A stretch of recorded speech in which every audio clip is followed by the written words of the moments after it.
Rajamahendravaram housing board కాలనీలో ఒక అపార్ట్మెంట్లో దాచిపెట్టిన పాత నోట్లను పోలీసులు పట్టుకున్నారు. 1,16,35,000 రూపాయల విలువైన పాత నోట్లను స్వాధీనం చేసుకున్నారు. వీటిని మార్చడానికి ప్రయత్నిస్తున్న 10 మందిని అదుపులోకి తీసుకున్నారు. వారి నుంచి ఒక కారు, 5 ద్విచక్ర వాహనాలు, 10 చరవాణిలను స్వాధీనం చేసుకున్నారు.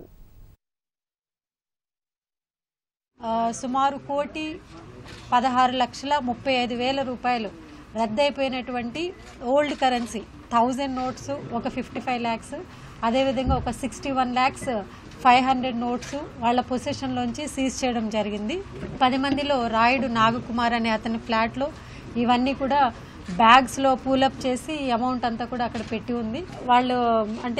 వాళ్ళకి తెలిసినటువంటి NRIs కొంతమంది ఉన్నారని, వాళ్ళ కోటాలో ఈ మంత్ 17వ తారీఖు వరకు వీటిని ఎక్స్చేంజ్ చేసుకునే ఫెసిలిటీ ఉందని, దానికోసమని ఎవరైనా తెలిసిన వాళ్ళ ద్వారా ఈ అమౌంట్ అంతా కూడా వాళ్ళు ఎక్స్చేంజ్ చేయాలన్న ఉద్దేశంతో వాళ్ళు ఈ అమౌంట్ అంతా కూడా పూలప్ చేసినట్లుగా వాళ్ళు చెప్పడం జరిగింది.